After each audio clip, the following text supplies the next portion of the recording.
I think organizations win when they focus on the things that don't change. We look at trust, communication, consistency, things of that nature.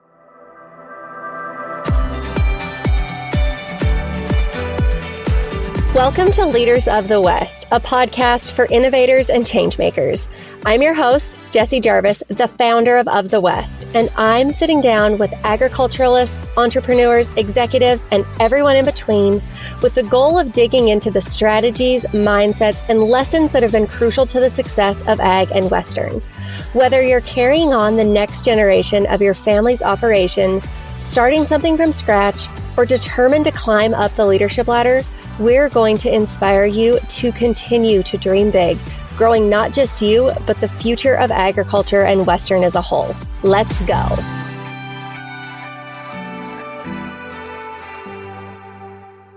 I had an employer call me earlier this summer, and she was laughing, and she said, "Jessie, I had to pause my job listing after a week because I had too many great applicants."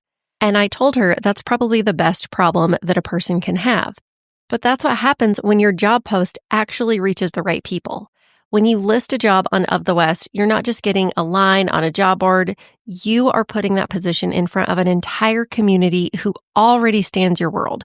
Ranchers, marketers, livestock specialists, ag communicators, people who get it. Another employer filled her role within 3 days of posting it. 3 days. One of the other things that's really interesting to me is the listing that has been most popular this year is our premium option, which is the most expensive one. So that's kind of surprising, but it's pinned to the top. It is shared to all of our job seekers. It gets emailed in our emails. And clearly that type of listing is paying off for people, which is such a great feeling to have. So if you are hiring, whether it is one person or an entire team, it might be time to give your posting a little extra reach. You can find all of the details at ofthewest.co/employers, because sometimes you guys finding the right person, it just takes showing up in the right place. Welcome to this week's episode, my little leaders. This is a really great conversation, and it's one that goes a little bit wider than our industry, which is something that you are going to see a little bit more of this year. But what makes this conversation so interesting is just the perspective that our guest, Brian Moates, brings from working across very different industries and the patterns that he sees regardless of the space. So today's guest, Brian Moates, was raised as a farm kid and a lover of agriculture, but that's not where his initial life path took him. He began a career in racing and the automotive industry, working with the most well-known names and brands in the automotive space like Ford and Lincoln Motors, as a consultant and somebody who's really focused on creating and building experiences, whether that is company culture, whether that is experiences for customers. And now he serves as the head of farm and partner experience at Our Farms, which we talk a lot about just because of how incredibly cool Our Farms is and its future impacts, not only for those of us who are producers, but also for shoppers. So in this episode, we talk about leadership and the common mistakes that smart people make and what actually signals a healthy business. And then, of course, why Our Farms was built the way that it is, the purpose, and where exactly it is going to take agriculture and shopping in the future. So this is a really practical episode. It is an honest episode, and it is full of perspective. You guys are going to love it. Let's welcome to the show, Brian Moates. Brian, this is going to be a great episode. Let's set the stage for people who don't yet know you. How do you usually explain what it is that you do without giving them like the full rundown of your resume? What I usually tell people, I just tell them that I build experiences that, make humans feel inspired, empowered, and equipped. And whether that's employees, customers, or in this case, farmers and consumers. So I've worked in organizational development most of my career, and I try to keep it pretty simple when I explain that. I love that. So you, as somebody who builds experiences, you just mentioned you've done that in agriculture, you have done that in the automotive industry. How did you get to all of those different areas in your life? A lot of it is some of it was just happenstance to some degree, actually, there's no such thing as happenstance. It was all, when you look back, it's all, a pretty big God story in how it all happens. And certainly, God was in the midst of all of it. But, I grew up in a farming family. my grandfather, all of my aunts and uncles. I came from a really large family, actually not too far from, your neck of the woods, as we've talked about in the past. So a lot of family up in the Northwest, a lot in Southern Idaho. So spent a lot of time on the farm with my family, but also there's a little bit of like synergy in everything that I've done. Cause, I look back at, and I'll probably get off the rails here a little bit just because I think there's a little bit of a long winding road of how I've ended up where I'm at. But, I lived in kind of a dichotomy between my mom and my dad. My mom was very much a traditional homemaker, loved to bake, loved to cook. My dad was always out working on tractors, working on cars, working on whatever. And I spent equal time as the youngest of three sons. I spent equal time in both of those.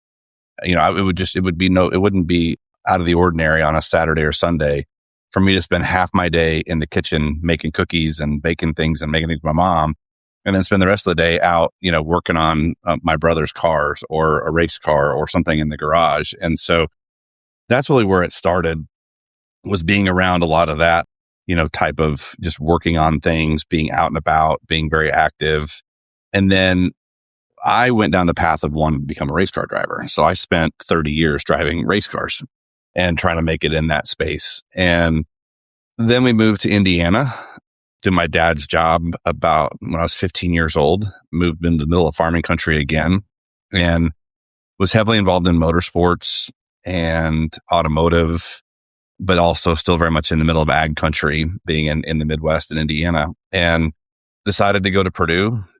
Got there, started in mechanical engineering because that's what everybody thought I should do. I didn't really know, and got there, almost flunked out of school in the second semester, trying to go down a path that I don't think was necessarily right for me. With mechanical engineering, found ag engineering at Purdue and knew that's where I belonged, and it felt like home. And so I ended up with a 4.0 in my ag degree, that portion of it. So talk about the dichotomy of, being in mechanical engineering, which has nothing to do with automotive. You think it does, but it doesn't. And then making the switch to ag. But then when I got out of school, living in the Midwest, there was no path for me back to any of my family farms, and was still very heavily involved in motorsports. And there wasn't even a lot of opportunity that I really wanted to be a part of the big ag space with, big corporate farms and a lot of the commodity farming in the Midwest. And so I chose to go the route of motorsports and pursue that passion of being involved in automotive. And so I stayed there for the bulk of my career before, just built a couple of businesses, owned a marketing agency, worked in automotive, worked with, Ford Motor Company and Lincoln Motor Company doing employee experience and consumer experience. And then about a year ago, met Robbie Dye, who's the CEO of our farms, at the local farmers market. He owns a cattle ranch here. We became instant friends. I started buying their beef, and then just conversations led to more conversations. And he told me what he was building at our farms. And it was a natural fit for not only where I grew up, but also working in, consumer experience, digital transformation, taking of what was a very analog business in automotive and helping them become very digital from a digital consumer experience. And so the two worlds just collided about a year ago, and it just felt like home, and it felt like the right thing, right place to be, and the right opportunity. I love that you brought that up. And so just so that our listeners know, you and I have met prior to this episode. So I am very familiar with that story. But one of the things that I find so interesting, especially as you retell it to me now, is how when you're young, farming and race car driving truly couldn't feel like more of a polar opposite. And how in life could they ever be connected, or how could you basically have a career in both of those things? Because they don't really necessarily have much for commonalities.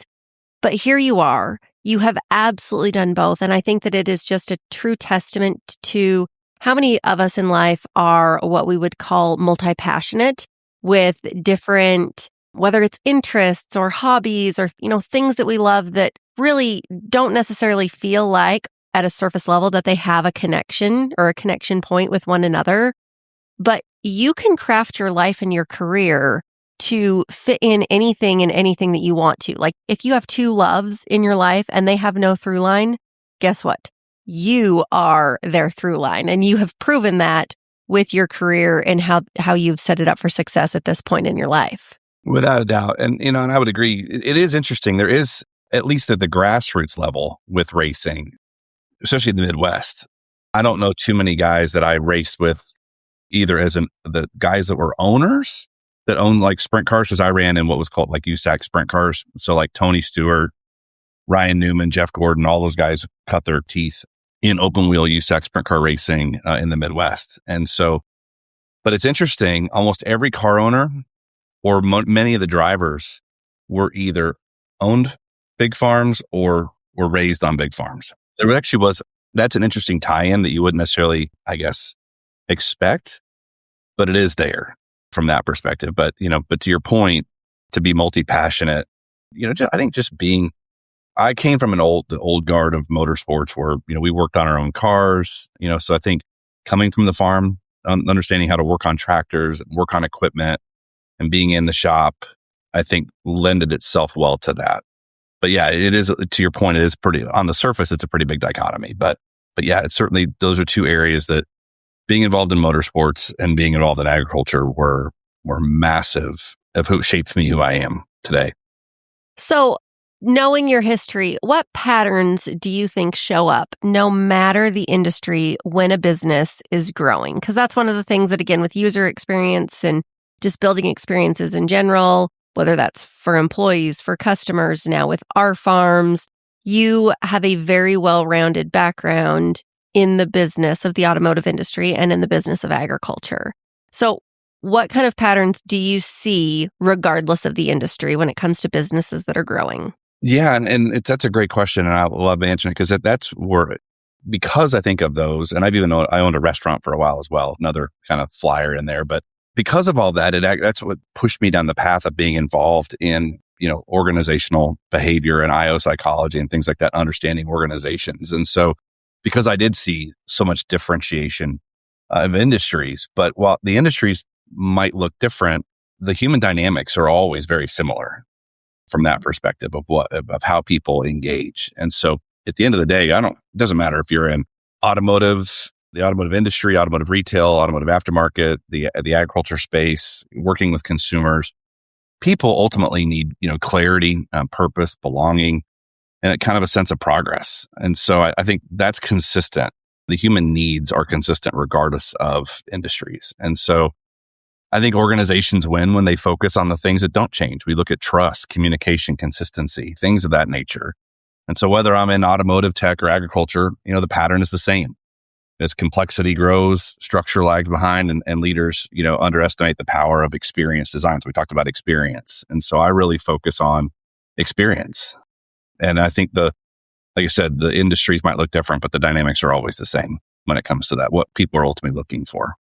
On the topic of leadership, because that's something that you mentioned, what is a mistake that you have seen, again, cross industry, that leaders who are very smart and capable continue to make?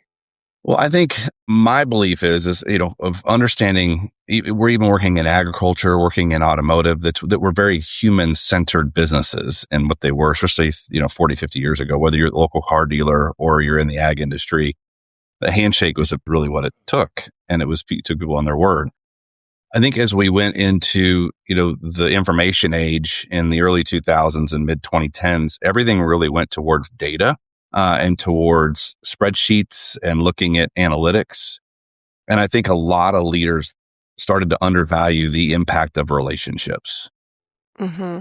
And that ultimately relationships still mattered. Human dynamics still mattered. And so I think a lot of, you had things like Six Sigma, those are all great, looking at, management by fact and data and things of that nature. But at the end of the day, it still comes down to people. And I think we lost focus. And I think a lot of leaders lost focus of, at the end of the day, companies are still made up of people. They absolutely are. So the next question that I had on my list, but you basically walked us right into it, is what is something that agriculture does really well compared to other industries that you've worked in? And I feel like my answer, even though I'm asking you the question, I'm going to give my answer.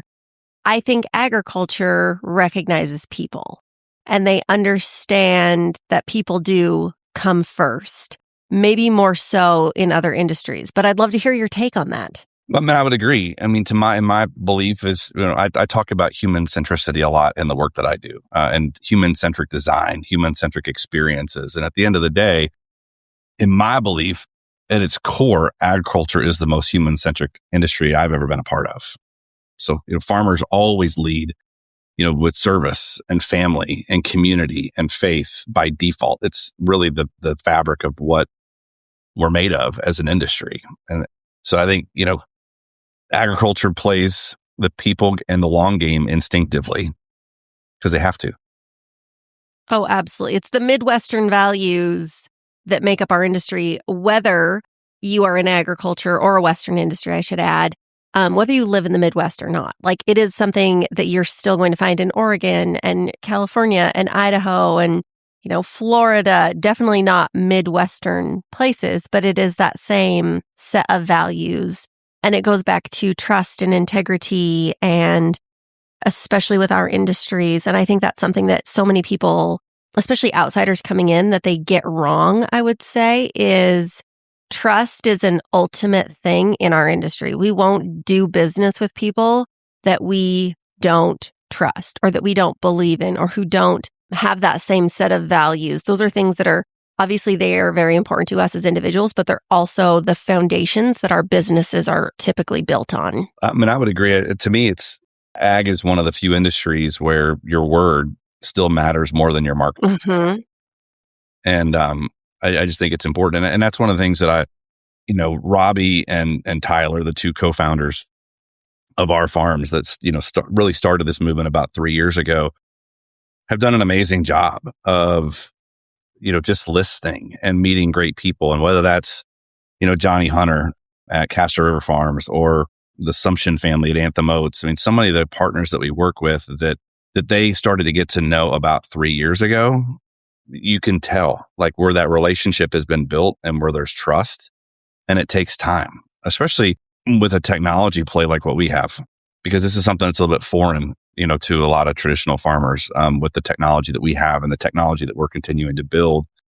And so, we're a little innovative in that regard. And I think, we have to really work at building that trust. And I think Robbie and Tyler, with a lot of our initial partners, have done a great job with that. Oh, absolutely. So you've brought up our farms a couple of times, and we're definitely going to get to that. One of the questions that I have for you, though, kind of leading into that is, what was the moment that you realized that you wanted to apply your experience specifically inside of agriculture? Because, Brian, to your credit, I think you've kind of done a little bit of a disservice in selling yourself here in just the amount of knowledge and business and experience and some of the most incredible products and people and companies that you have worked with. Like, you really, truly are a master at your craft when it comes to building experiences for companies like Ford and Lincoln and a number of those as well. So just listeners know that, okay, Brian, he's a far bigger deal than he has told you that he is. But all of that to say, what really made you want to move to agriculture? I think it's twofold. For me, it is about experience. I care about the human condition and the human experience. And for me, I guess the food system and a lot of things that are going on with the food system really started to capture my attention, a couple of years ago, really heavily. Not only because I turned 50. And so those of us that have gotten up in age, we recognize the food we eat and the lack of exercise, things like that start to exponentially get harder to overcome. And so you start to really look at it. And then I also had my oldest daughter had a lot of autoimmune issues that were ultimately gut related, started having eczema. And these are things that I'd never dealt with. And I'm watching this happen to my kids and realizing, red dye 40, she had a massive reaction to red dye 40, would break out in literally hives across her entire body. They started slowly and then went in, started getting worse. And we started to eliminate some of those things. Her health dramatically improved. And we started to see those types of things. And so you start to look at it, and we were like any other family. Even though I was raised, I've literally walked out to the chiller tank with a Rubbermaid, container and dipped in and got a gallon of whole raw milk out of the chiller on my family's dairy. And realizing how far we've moved away from that in the traditional corporate food environment when you live in a city. So we live about 30 miles north of Charlotte, and we're very much in the suburbs of Charlotte from that perspective. And I just started to see how deeply removed corporate food is at Target and Publix and Walmart, places like that, how removed that was from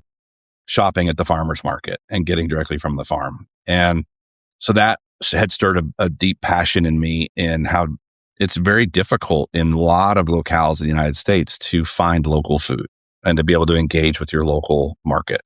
And I've heard, not to go off on too much on a rail, but I was in Pueblo, Colorado not too long ago.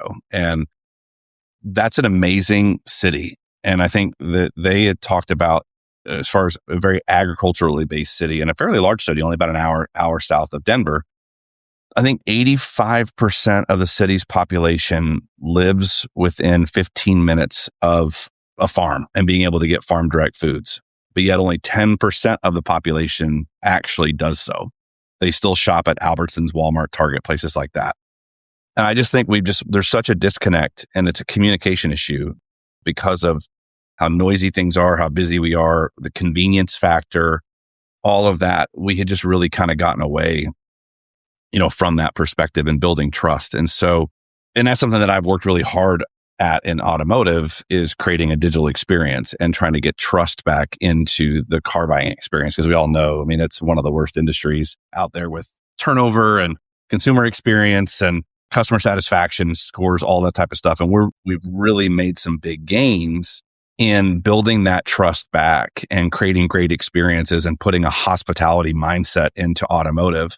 And even though I'm still, what I found was I wasn't necessarily passionate about automotive. I was passionate about creating that experience, seeing the things that we had designed, the things that we had built, the beliefs that we had around hospitality mindset and around experience, truly transforming an industry. And then I'm looking over here at the ag space, and we're losing, I think the numbers, depending on where you follow, we're losing, on average of 500 farms a week in the United States that are ultimately either consolidating or shutting down.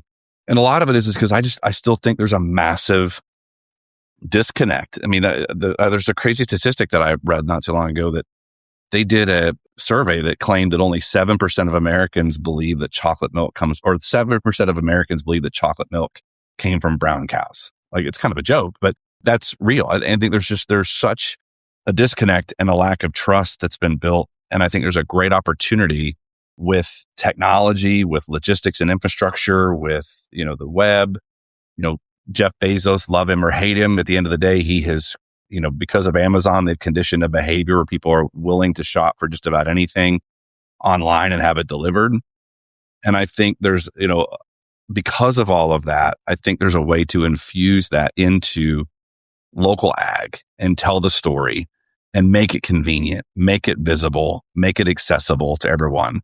So for me, it was a challenge. I said, and coming home. So I want to bring everything that I've done in the last 20 years of building experiences in a technologically and, driven environment. Well, I always said digitally driven, but personally delivered was always my mantra in automotive. And I think we could do that same thing here. We need to tell the stories. We need to connect, make food more human, and we need to connect the mass population with the fact of where their food comes from. And it comes from what would be their neighbors and people just like them. And how do we reconnect that and build that trust? And so it was a long-winded answer, but really that's the passion of, kind of what I've learned in that space and around people and around experience and around hospitality. And how can we bring that back and make food more local again and make food human again, put a face to it? But that is the perfect answer to then go into what is Our Farms and how exactly are you guys doing all of that? Because you definitely are. So give the people a little bit more of a rundown of what exactly Our Farms is.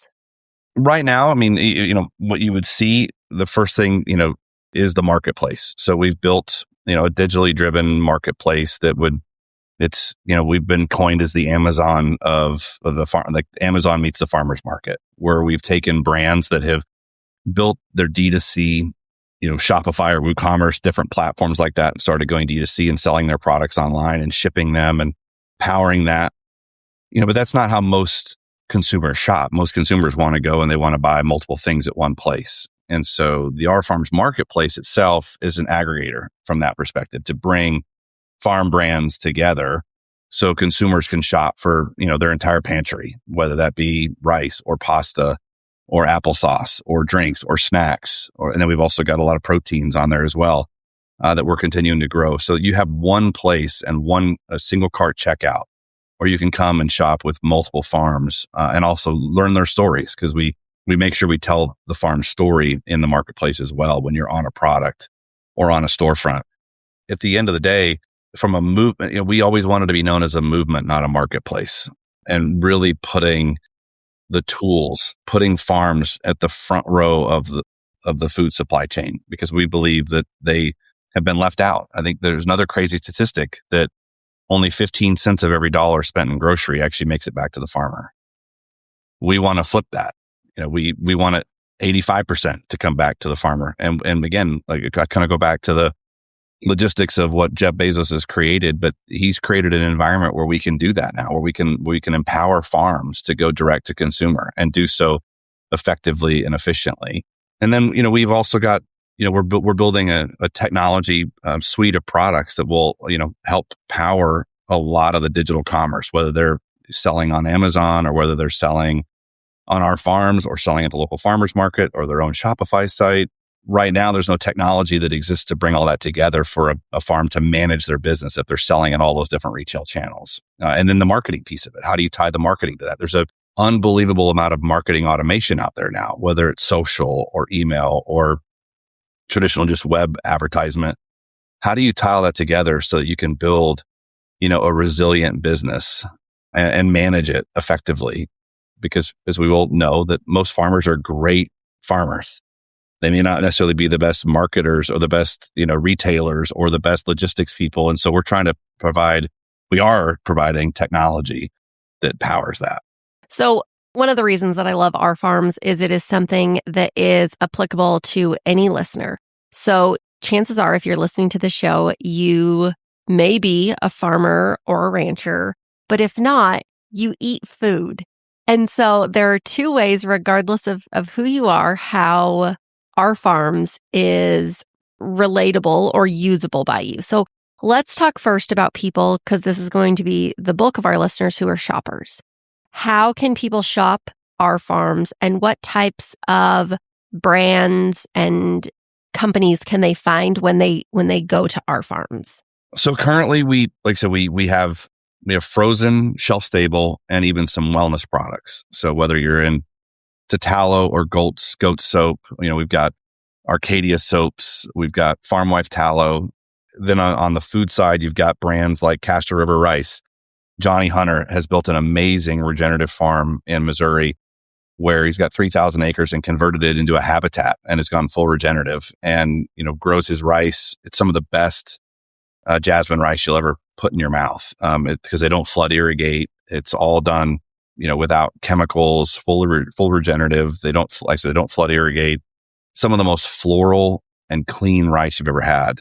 And so that's one of the brands. And so you can buy that. We have Anthem Oats, the Assumption family up out of the Dakotas, Three Farm Daughters pasta, the Sproul family and the Ficasellos up out of there. They are fully vertically integrated with their pasta, 2-ingredient pasta.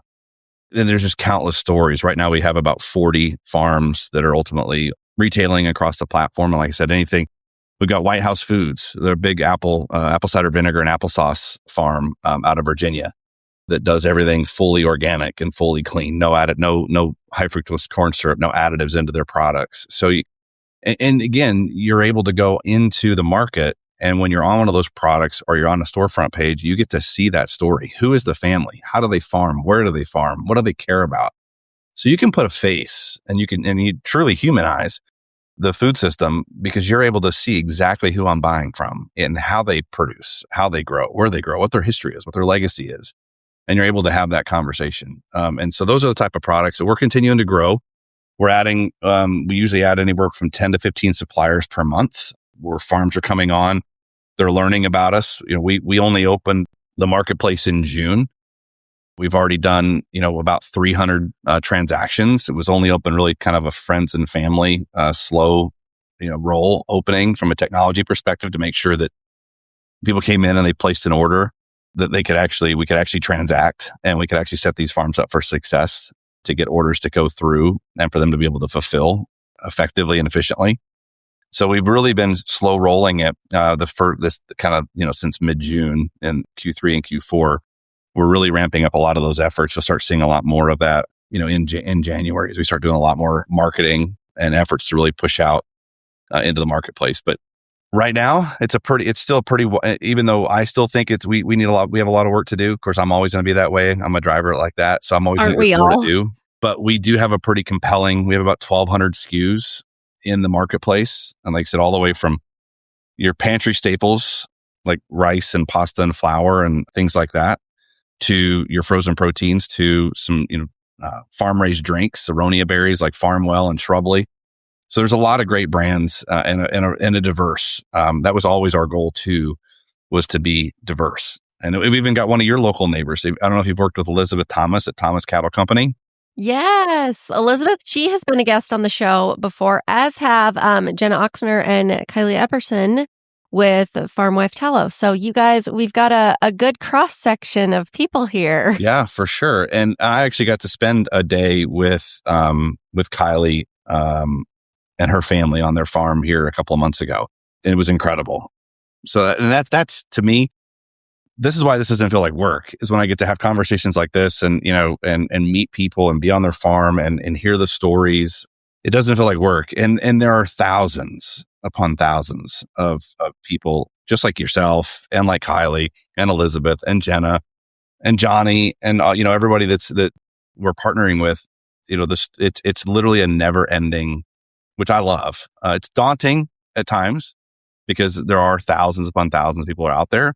So I look at it as an amazing opportunity, but there are just so many great stories to tell. And I think that's where, we can win as an industry is telling those stories and everybody coming together, because it can be very lonely. I know that's what really Kylie works on with her mission of Farm Wives Club. But I think movements like this can really bring this community together, whether you're in Washington or you're in Arizona or you're in Texas or you're in North Carolina or you're in New York. A movement like this, a movement like Our Farms, can bring all that together and let us all know that we're all trying to accomplish the same thing, which is bringing great food straight from our farm straight to people. So for those who are producers who already sell direct to consumer in some way, how do they know if they are a good fit to become involved with Our Farms? I would think, ultimately, if you are a farm direct product, and we work with some, and when I say farm direct, that even means there's a massive movement out there, there's a massive group out there of, co-man facilities that are making great products that are buying straight from farms. There's a lot of farms that don't necessarily have a direct to consumer. Actually, most farms don't have a direct to consumer aspect of what they do, but they're selling to a value added product or label. Like Zigo Foods they're out of Montana. They've got a full gluten-free, clean, oatmeal line that they're building. So it's anybody that's working either farm direct or directly farm sourced. And if they've got a product out there that whether there's, like I said, if they're selling, it is the happiest path and easiest path is if they already do have a direct to consumer effort. They have a Shopify site or they have a WooCommerce or BigCommerce, one of those. We integrate directly with those. We make the lift very, very easy. We talk about experience. That's one of the things that I really worked hard on for the first 6 months here. Is I said, whatever we do, we have to integrate into their existing operations. We can't add another layer of operational, complexity on top of what they're doing. So everything we've built integrates into their already existing supply chain and logistics business flow. So we just operate as another sales channel into what they're already doing. So if they're already doing direct to consumer, they have a value added product, or they're a farm direct product like any of the ones that I listed, you're a fit at that. We are here to ultimately, we are farmer first. And so the biggest thing is we just want to have that conversation. But I would say that anybody that's on here that's selling their products, especially digitally, you're a fit. Okay, so if they are a fit, how can they find more information? How can they get their business on Our Farms? Is it as simple as, is there a certain contact that they email, just going to the website, filling out a contact form? What does that look like? Yeah, it's super simple. There is an apply on ourfarms.com. If you go to the ourfarms.com marketplace, right in the header, there is an apply. hit apply. We ask for just a, few pieces of information. It's usually a website and their phone number and their information, email. And then, what I do is we check it out to make sure everything's good. But we engage with everybody regardless of whether they are a fit or not. But at this point, we haven't had anybody that's applied that hasn't been a fit. So I think most people are fairly discerning enough if they go on and they know. So you're telling them there's a chance. Yeah, exactly. But yeah, so we've made it very simple from that perspective. It's just go on ourfarms.com, hit apply, fill out the form, and either I or someone on our team will be in contact with them nearly immediately. And obviously, if you want to shop Our Farms, if you go to ourfarms.com, that is the easiest path to get to the marketplace. So then you can shop and get products delivered right to your door. Is that correct? Absolutely. You don't have to be a member. You don't have to sign up for a subscription. You don't have to, do any of that. So in fact, the only thing we ask is if you give us your email address, which we believe that's a good thing because we can market, and ultimately inform you when new products are coming into the market. But if you come in and you create a member, and we're at about 27,000 active subscribed shoppers currently. So we can let people know that, hey, there's a new farm drop. There's a new, we've got a new bunch of products that are coming in, but it's not required. But if you do subscribe, you get 10% off your first order. Which who doesn't love 10% off, right? Yeah. Okay, Brian, we've got to get to our rapid fire round. These questions, they're going to be easy, especially for someone like you. Okay, what do you hope people remember most about you? I guess probably a couple of things. Number one, that I made people feel, seen and capable. That's what the experience is all about. Making human-centric experiences where people feel seen and capable. And then I built things that elevated others. And then I lived out my values that I was raised with, which is, faith and family and hospitality. What is a non-negotiable in your life? Family dinner. On the topic of family dinner, what is the dinner you want at your family table? What's your favorite meal? I have my favorite, but my wife and kids, I grill hamburgers at least once a week. And especially now that I've elevated them with the local raised Robbie's. Robbie has Little Mountain Farm and Cattle Company, our CEO. And so I buy his beef. And so now that I buy his ground beef, my family, and it makes it my favorite, I guess, is because it's their favorite. My wife and kids, all three of them, I got 2 daughters and a son. They beg me once a week to at least make homemade hamburgers on the grill. And so that's my favorite because they're the one, they want it and they look forward to it. It's and their request and they love it. Yes. Yeah. Okay. If you're a professional athlete, what would your walk-up song be? Back in Black by AC/DC. Great answer. What is the smartest thing someone's ever told you? It comes in different forms, but really someone said to me one time, JB Bernstein, he said, no is never a no. It's an I don't see what you see. And so I've translated that into clarity isn't what you know. It's what everyone else understands. So you have to make sure that you are speaking in a language that people understand what you're trying to convey. That's where, I think true connection comes from. You have empathy and understand who you're talking to. Oh, amen to that. Okay, last question. Favorite things. Do you have a favorite podcast, book, service, life hack, program, something or other that has just changed your life and you want more people to know about it? For me, it's reading. I have been an avid reader for the last solid 15 years. And I have a handful of books that are that have ultimately just completely shaped my worldview. One of them is called Practicing the Way by John Mark Comer, it's a faith book, and it really teaches you how to be a true disciple of Jesus Christ. So change discipleship from a verb into a noun and what it meant to have been one of the 12 disciples of Jesus and how to ultimately do that and be an apprentice of Jesus. And it completely changed my life and my view of my faith and my walk as a Christ follower. But then outside of that, I would say there's 3 big books that truly changed my view on business, on people. One of them was Infinite Game by Simon Sinek. Another one is called Unreasonable Hospitality by Will Guidara. And then there's another one, Let Them Theory by Mel Robbins. And then I'm about 90% done with the book that you recommended, Small Giants. And that it's interesting. What's unreal about that, about you recommending that and me reading that, is I have followed Danny Meyer of Union Square Hospitality Group for many years. And he's actually who led Will Gadara to write Unreasonable Hospitality. So there's a direct correlation there. We also work with Cliff Family Winery, and Cliff Bar was one of the companies that was in there. But I believe that especially Infinite Game and Unreasonable Hospitality, every one of those companies that were highlighted in Small Giants fit into that paradigm of infinite thinking, not short term. It's really over, where, impact over scale is what Small Giants really talks about. Impact over scale or impact over growth. And I think those two books, Infinite Game and Unreasonable Hospitality, play directly into that, because it's really that it's a mindset about how you grow a business and how you operate a business and what you operate a business for.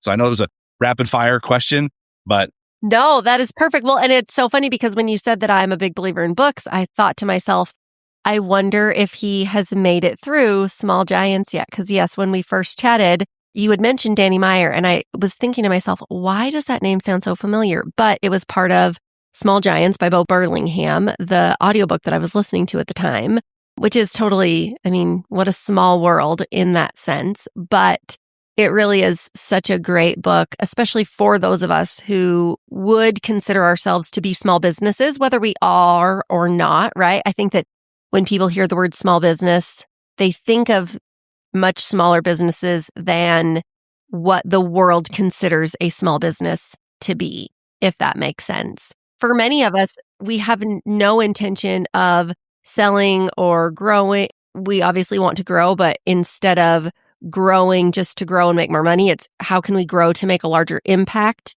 to really grow our mission. And it is a book that highlights all of that and so much more.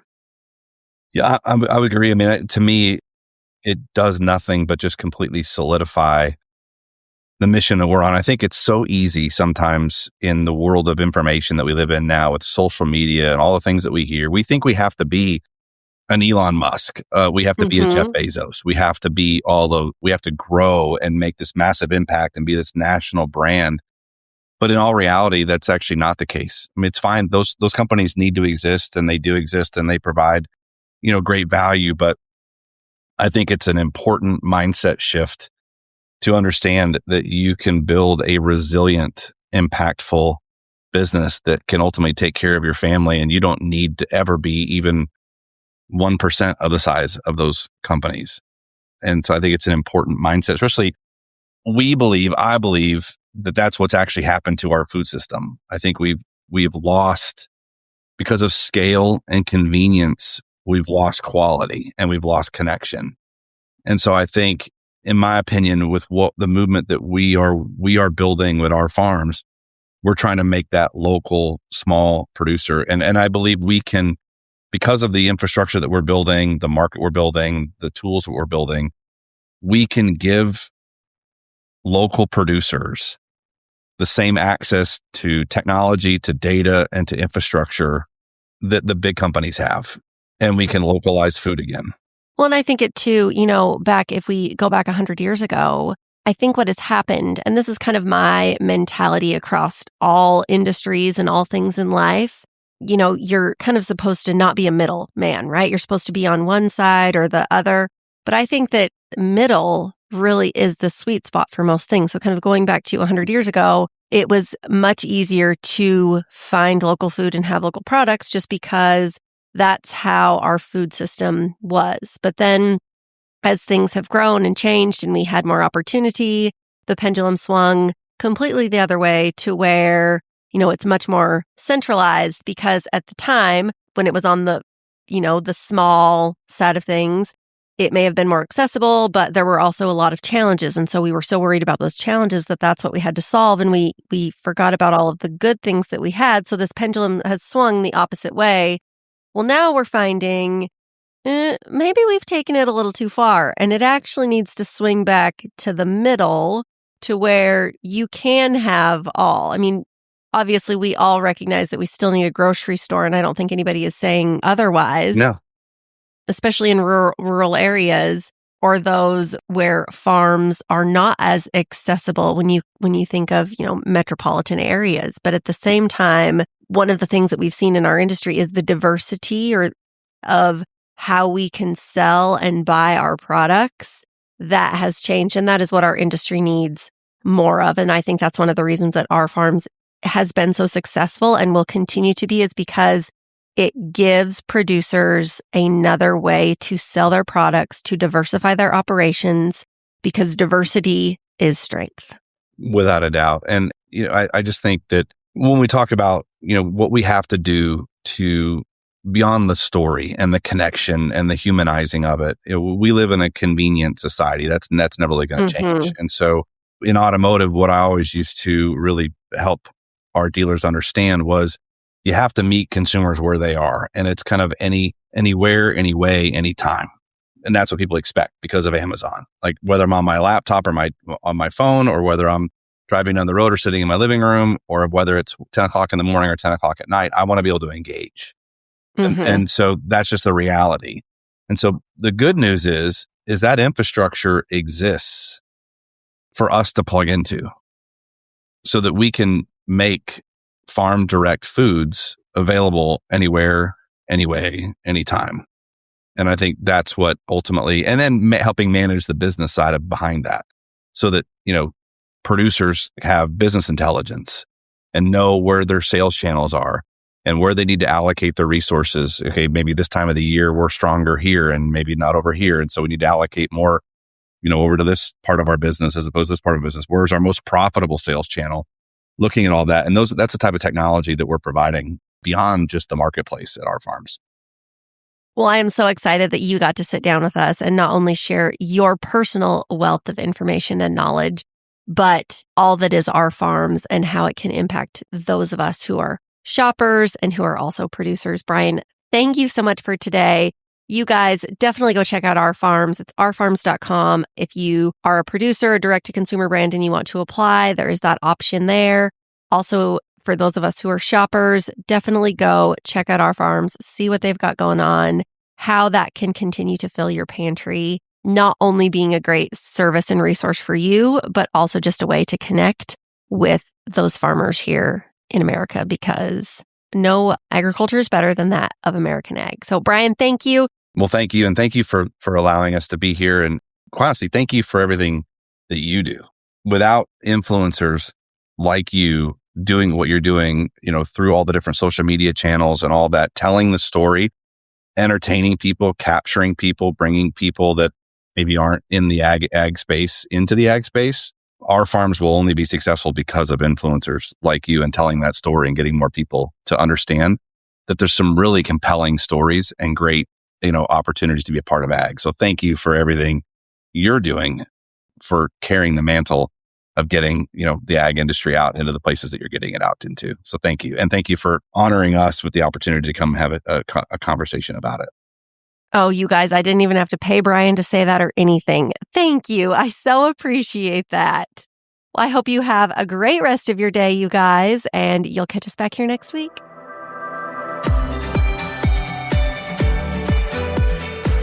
If you loved this episode, do us a favor and share it with someone else who might find just as much value in it as you did. We're on a mission to continue to grow and strengthen the future of agriculture and Western industries, and you spreading the word helps us make more of a positive impact. It also makes a big difference when you take a minute to go rate and review the show. We can't thank you enough for listening, for sharing, and for loving Ag and Western as much as we do. We'll see you back here for our next episode.